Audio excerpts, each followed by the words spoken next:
윤석열 대통령이 이르면 내일 중폭 이상의 개각을 단행할 것으로 예상됩니다. 국회 상황은 여전히 시끄러운데요. 민주당 이상민 의원이 탈당 선언을 한 가운데 여야 모두 내홍이 계속되고 있습니다. 네, 이외 정치권 소식 두 분과 함께 짚어보겠습니다. 김기흥 전 대통령실 부대변인, 여선웅 전 청와대 정책관 나와 계십니다. 어서 오세요. 네, 안녕하십니까. 안녕하세요. 네, 앞서 언급드린 대로 윤석열 대통령 이르면 내일 중폭 이상의 개각을 단행할 것이란 예상이 나오고 있습니다. 정치인 출신의 총선 출마자들이 대거 이제 빠지게 되면서 뭐 전문가들이 나올 것이다 이런 탐합평이 나오고 있는데 이기 개각에 대한 전망 좀 어떻게 하십니까? 어떻게 보면 정권 초기에는 소위 말해서 이제 정무적인 판단이 좀 필요하거든요. 네. 정권이 교체됐기 때문에 뭔가 부처에 대해서 그립감을 갖고 국정 철학을 잘 전달할 수 있는 정치인 출신의 어떤 장관, 국무위원들이 좀 필요하다고 판단을 하고요. 네. 자연스럽게 총선을 앞두고 그 가운데서 정치인들, 장관들이 이제 출마가 기정사실화되면서 자연스럽게 이제 관료나 교수나 그리고 전문가 그룹에서 이제 전문가 출신의 어떤 내각이 채워질 것으로 보입니다. 예. 아무래도 제일 중요한 거는 이제 지금 제일 중요한 게 경제 민생이기 때문에 그 부분을 잘할 수 있는 관료나 그다음에 학계 전문가 출신이 저는 뭐 추천되고 자연스럽게 그분들이 될 거라고 보고 있습니다. 예, 민생을 위해서 관료 학계 전문가 출신들이 대거 중용이 될 것이다라고 예상을 하셨는데 사실 내년 총선도 있고 이번에 부산 엑스포 유치 실패의 어떤 책임론과 관련해서도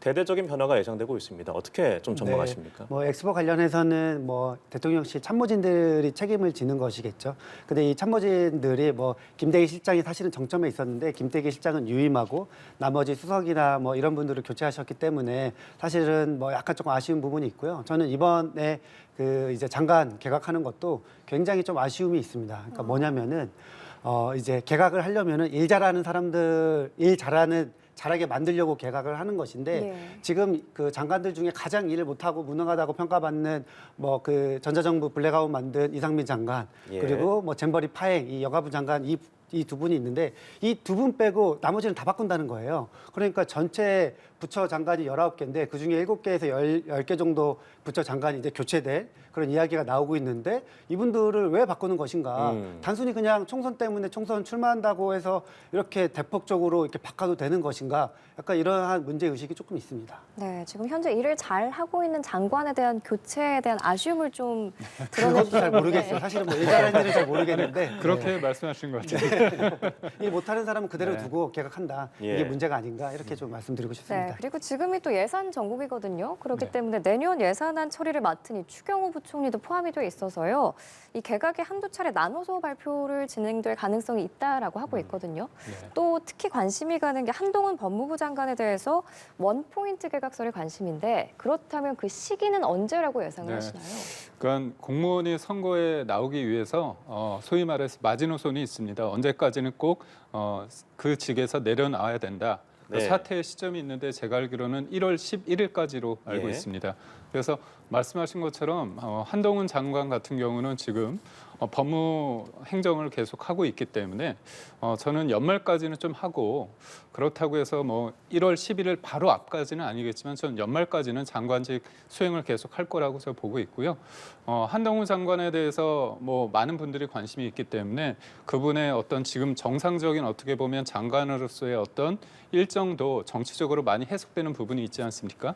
그렇기 때문에 저는 그 이상으로 넘기기는 쉽지 않을 거다. 저는 그렇게 보고 있습니다. 네, 이 시기에 관해서 연말이다, 연초다 얘기가 계속해서 나오고 있는데 어떻게 예상하시는지? 네, 한동훈 장관이 다시 한번 이 정권의 그 황태자다 이게 다시 증명이 된 게 아닌가. 똑같이 총선 출마하고자 하는 사람들이 있는데 그 원희룡 장관도 어쨌든 총선 출마 의지를 굉장히 불태우고 있는데 원희룡 장관은 뭐 이번 주에 개각에 포함될 것 같아요. 한동훈 장관만 위해서 연말에 원포인트 개각하거나 아니면 한동훈 장관 같은 경우는 뭐 비례 이야기도 나오기 때문에 비례대표 출마자 같은 경우에는 그 공무원 사퇴 기간이 더 길어요. 그래서 그 선거이 30일 전인데 그때까지도 계속 여지를 두고 있는데 한동훈 장관을 위해서 이렇게 내각을 활용해야 되는 거냐. 약간 이런 문제의식을 조금 말씀드리고 싶고 또 하나는 한동훈 장관이 빨리 좀 그만뒀으면 좋겠어요.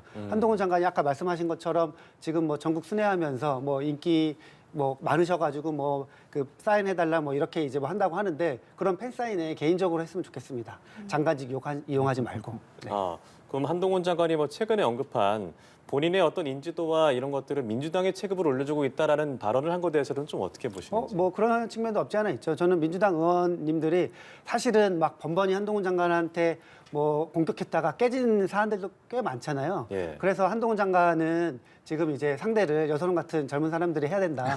이렇게 저는 말씀드리고 싶습니다. 아, 예, 알겠습니다. 자, 민주당 얘기도 좀 해보겠습니다. 오늘 이 비명계 의원 중 한 명인 이 이상민 의원이 탈당을 했습니다.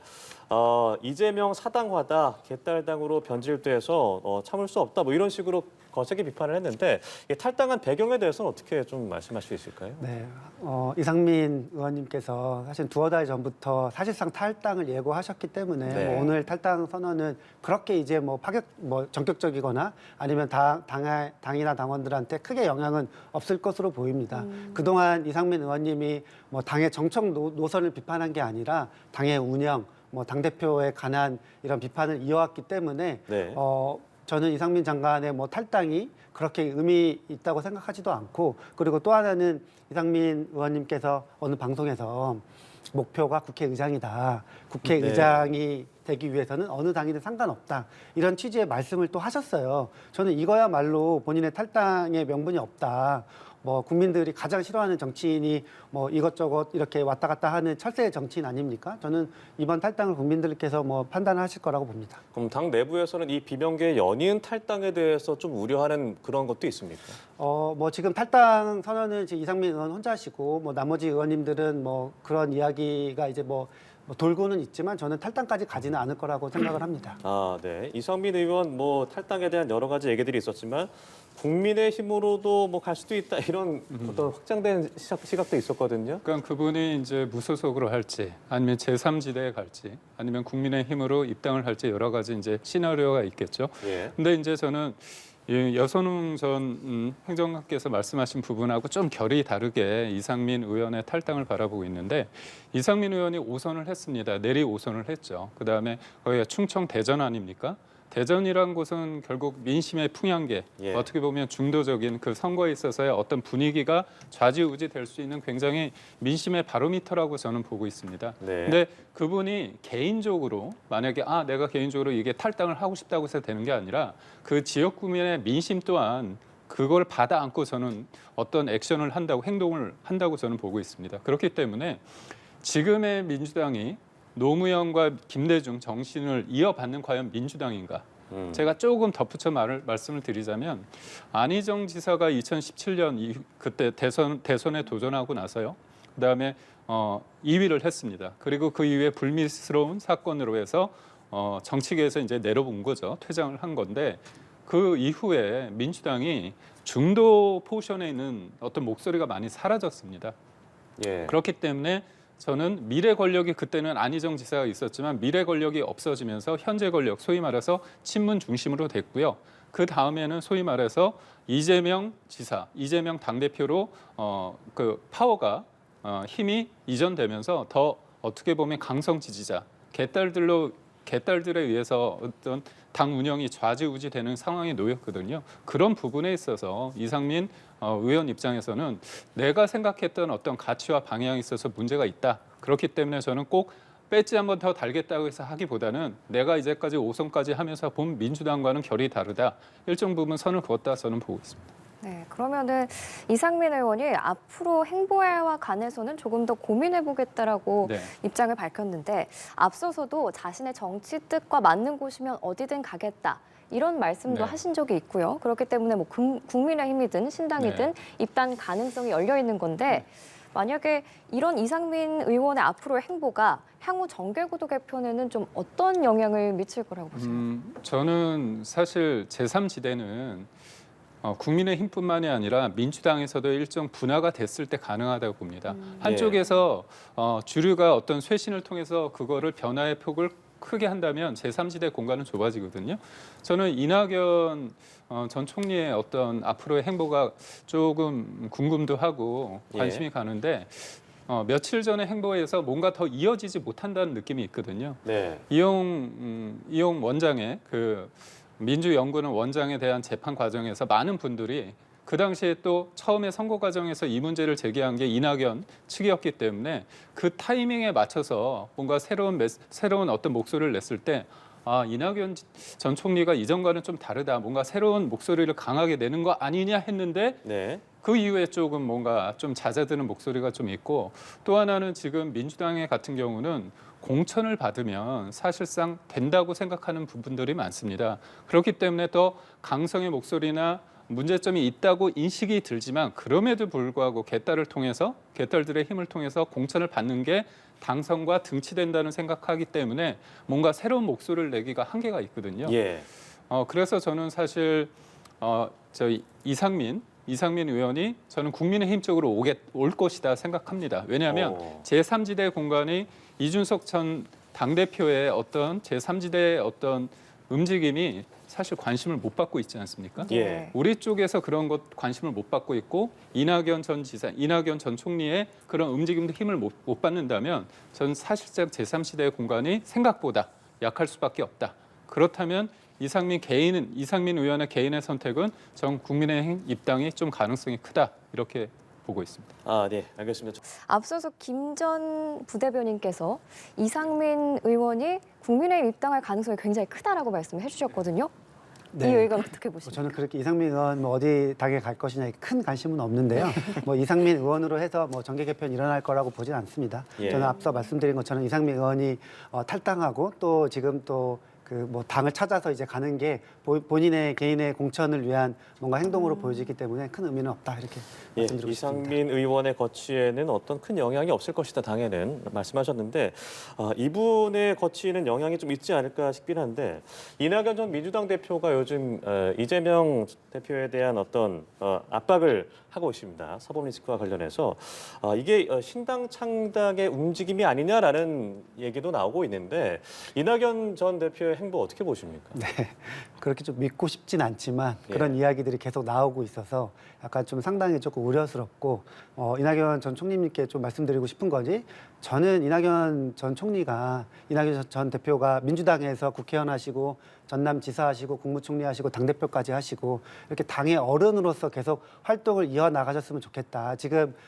말씀하시고 싶은 내용, 무슨 내용인지 다 알겠는데 예. 이런 비판도 어쨌든 당을 사랑하는 마음에서 출발돼야지 뭐 신당을 창당하거나 창당한다는 그런 취지에서 계속 행보를 이어간다면은 좀 뭐 아쉽다 이렇게 좀 말씀드리겠습니다. 얘기 나오는 게 이제 김부겸, 정세균 당내 중진과 연합을 모색하고 있다라는 얘기도 나오고 있거든요. 뭐 그럴 것 같지는 않아요. 뭐 예. 최근에 이제 김부겸 전 총리가 오랜만에 언론사 인터뷰를 하셨는데 그 인터뷰를 한 이유가 선거제 개편 관련된 이야기거든요. 근데 이 선거제 개편은 민주당 당내에서도 굉장히 의견이 분분하고 그렇기 때문에 이거는 뭐 정책 사안이라서 이 선거제 관련해서 뭐 당 지도부 뭐 이재명 대표와 크게 생각을 달리한다고 해서 예. 이 정책 사안 하나 가지고 무슨 뭐 탈당하고 당을 새로 만들고 여기에 대해서 뭔가 의미를 부여하는 게 크게 이제 뭐 중요하지 않고 어찌됐든 저는 이 정책 노선에 대해서 이야기하고 있는 게 당의 건강함을 보여주는 것이다 이렇게 좀 말씀드리고 싶습니다. 예, 이 상대 당이지만 이낙연 전 대표의 이런 행보 어떻게 좀 보십니까?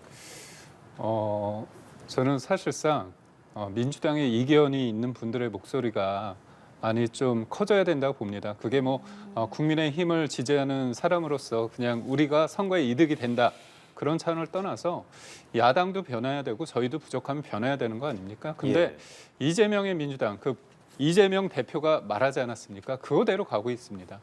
그 부분에 있어서 근데 저는 이낙연 전 총리의 어떤 캐릭터 그분의 스타일을 봤을 때 저는 분명히 새로운 어떤 이견을 제시했는데 그렇다면 자기가 먼저 광야로 나가서 얘기를 해야 되거든요. 뭔가 여기에서 뭔가 하나부터 열까지 다 만든 다음에 나간다는 건 사실상 힘듭니다. 자기가 어떤 결기를 통해서 뭔가 해내고자 하는 리더십을 갖는다면 이제까지의 어떤 이낙연 전 총리의 리더십을 넘어서는 어떤 메시지와 행보가 있어야지만 가능하지 지금 정도 된다면 저는 앞서 말씀드렸다시피 큰 반향이 없을 거다. 그렇게 보고 있습니다. 네, 그럼 이낙연 전 대표의 행보는 앞으로 좀 더 지켜봐야지 그 행보를 알 수 있을 것 같고요. 이제 국민의힘 얘기로 넘어와서요. 내일이죠. 국민의힘 혁신위가 그동안 계속해서 요구해왔던 당 중진 희생, 주류 네. 희생안을 이제 최고위에 건의하기로 했습니다. 혁신위와 지도부가 계속해서 힘겨루기를 하는 모양새인데 네. 이 혁신안이 받아들여질 가능성 얼마나 있다고 보시나요? 저는 출연할 때 저번 주에도 한번 제가 말씀을 드렸는데 저는 혁신의 어떤 방향에 대해서는 공감하는 부분이 있습니다. 그렇지만 예. 혁신의 어떤 액션 플랜이 실행되는 단계는 시간이 좀 걸리거든요. 그러니까 지금 혁신위에서 얘기하는 그 부분은 최고위에서 받아서 그거를 공관위에 넘겨야 됩니다. 예. 그래서 공관위가 결정할 내용이거든요. 근데 공관위가 결정할 내용을 혁신위가 하나부터 열까지 지금 뭔가 감나하라 배나하라 그렇게 얘기하는 거는 좀 앞서간다. 예. 특히 더 저는 좀 아쉬운 게 저는 이뇨한 혁신위원장에 대해서 긍정적인 어떤 평가를 많이 해왔습니다. 이제까지. 근데 이런 거를 받아들이지 않으면 받아들이거나 아니면 공관위원장 자리를 달라고 얘기하지 않았습니까? 예. 그러니까 정치라는 것은 뭐냐면 어떤 선의가 중요합니다. 그 선의를 받아들일 필요도 있지만 정치란 건 어떻게 보면 또 실체적인 것도 중요하지만 해석의 영역이 되게 크거든요. 근데 그 말씀을 하는 순간 그분의 이제까지의 혁신위 위원장의 어떤 진정성이 결국은 이 혁신위의 어떤 그런 내용들을 통해서 인지도를 높이고 많은 사람들로부터 어떤 관심을 받은 다음에 결국은 공천위원장 하고 싶었던 거냐 이런 비판이 나올 수 있거든요. 저는 꼭 그렇다고 보지는 않습니다. 예. 그렇지만 김기현 대표도 그렇지 않을 거라 생각하지만 그런 말을 통해서 일축하지 않았습니까? 그래서 저는 혁신의 어떤 내용 저는 바람직하다고 보고 있고요. 근데 다만 시기에 문제가 있다. 뭔가 무르익기 위해서는 그리고 그 하는 메시지, 그 말을 하는 분도 뭔가 자기 희생이 필요하지 않습니까? 근데 네. 희생보다는 자기의 어떤 다음 스텝을 위한 자리를 얘기했다는 게 무척 아쉽습니다. 네, 혁신위의 내용은 바람직하지만 그 시기에 문제가 있다라고 말씀을 해주셨어요. 그렇다면 국민의힘 당 밖에서 보시기에는 어떻습니까?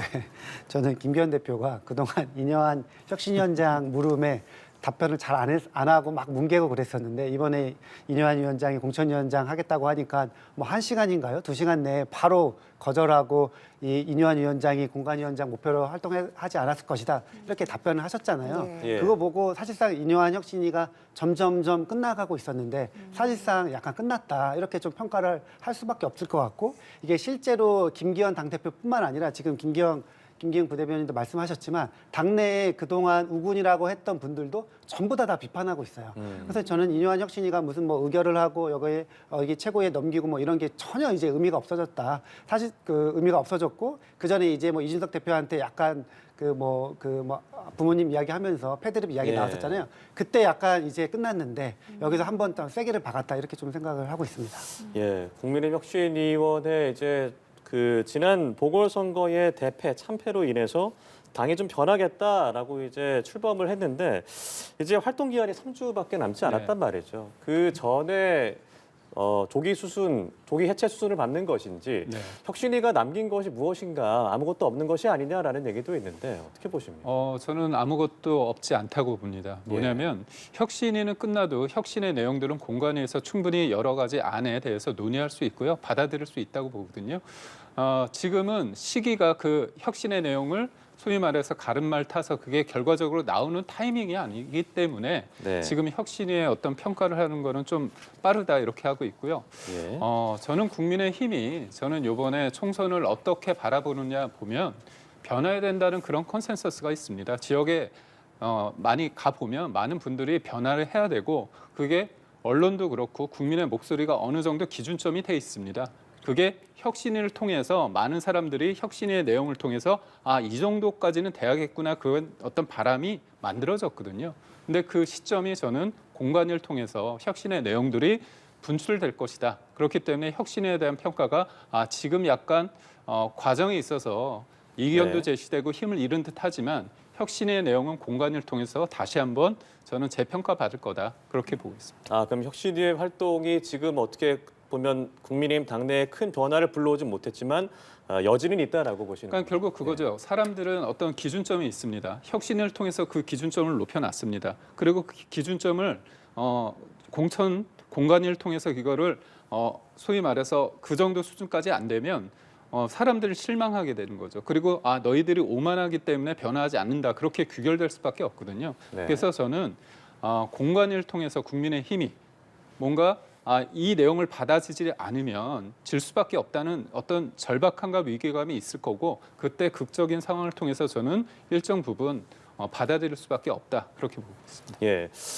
국민의힘 혁신위가 이제 임기가 기간 활동 기간이 좀 남았지만 전체적으로 어떻게 좀 평가를 하시는지 궁금합니다. 네. 인요한 혁신위 같은 경우에는 역할은 다 했다. 그 역할은 뭐였냐? 그 강서 보궐선거 지고 나서 분위기 전환, 국면 전환을 하기 위한 역할이었는데 그거는 저는 정말이 잘 수행했다고 봅니다. 초반에 중진들 안방에 있지 말고 뭐 나가라 이런 말씀하시고 그리고 또 그 이준석 대표 계속 끌어안게 하고 여기에 대해서 확실히 분위기는 전환됐고 김기현 대표의 위기는 어쨌든 극복됐거든요. 그래서 이제 뭐 지금도 계속 사퇴 이야기 나오지만 사실상 김기현 대표 체제는 계속 갈 것이고 인요한 혁신위가 이야기했던 사실은 본질적인 인적 쇄신 문제는 굉장히 원래부터 어려운 문제였고 처음부터 그거를 바라지도 않았다. 예. 저는 그렇게 평가를 하고 있어서 용산에서 보기에는 인요한 혁신이 일 잘했다 이렇게 평가를 할 것 같아요. 다만 이제 지금 그 김기현 대변인께서 말씀하신 그 인적 쇄신 부분에 있어서 실제로 만약에 뭐 특히나 이제 저는 좀 인상 깊은 것 중에 하나가 윤핵관들도 다 경선하게 하겠다 이런 말씀을 하셨는데 뭐 인적 쇄신은 안 되더라도 이 윤핵관들 경선하게 만들면은 뭐 그걸로도 어떻게 보면 국민의힘 안에서는 의미 있는 뭔가 변화가 아닐까 이렇게 좀 생각을 합니다. 네, 앞으로의 혁신위 행보는 늦어도 다음 주쯤에는 좀 알 수 있지 않을까 싶고요. 이제 예산 얘기를 좀 해보겠습니다. 올해도 예산안 법정 시한을 넘겼습니다. 여야가 9일까지는 합의를 하겠다고 했지만 쉽지 않아 보이거든요. 특히 민주당에서 주도하는 쌍특검 법안 상정을 놓고 다시 정쟁을 심화하고 있는 모양새인데 좀 어떻게 풀어나가야 할까요?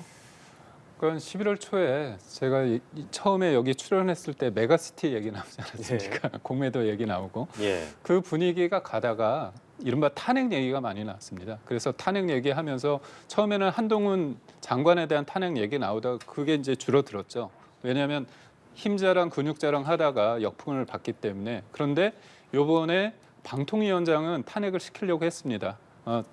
잦은 사퇴를 네. 했지만 그 네. 이유는 뭐냐면 명분도 명분이지만 실리를 찾기 위해서입니다. 그러니까 노골적으로 한 거죠. 왜냐하면 방송의 정상화를 통해서 총선 때 제대로 된 언론이, 그러니까 제대로 된 어떤 민심이 반영되는 것보다는 본인들이 어떤 문재인 정부 때 했던 그 권력, 소위 말해서 뭐 공영방송의 어떤 기울어진 운동장을 계속 유지하고 싶은 마음에서 그런 부분이 있는 거거든요. 예.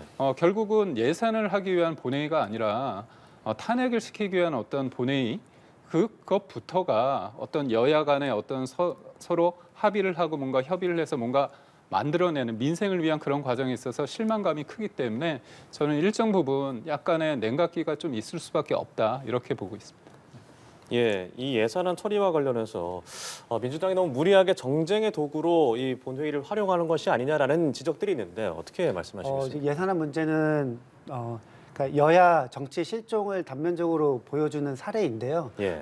민주당도 그렇고 국민의힘도 모두 잘못이 있지만 특히나 국정 운영에 무한 책임을 가지고 있는 정부 여당이 굉장히 잘못한 것이죠. 이 예산안 통과를 못한 거는 네.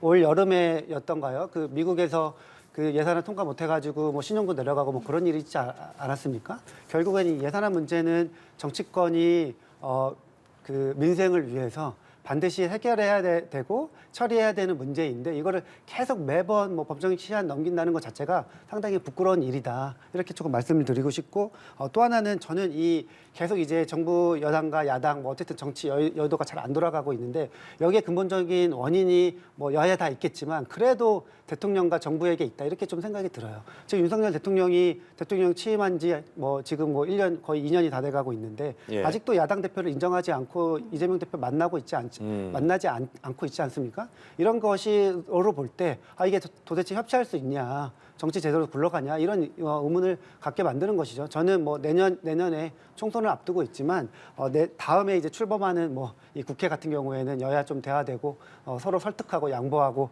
이런 정치가 좀 펼쳐졌으면 좋겠습니다. 네, 하루빨리 예산안 처리가 이루어져야겠고요. 지금까지 김기흥 전 대통령실 부대변인, 여선웅 전 청와대 정책관 두 분과 정치권 소식 짚어봤습니다. 고맙습니다. 예, 고맙습니다.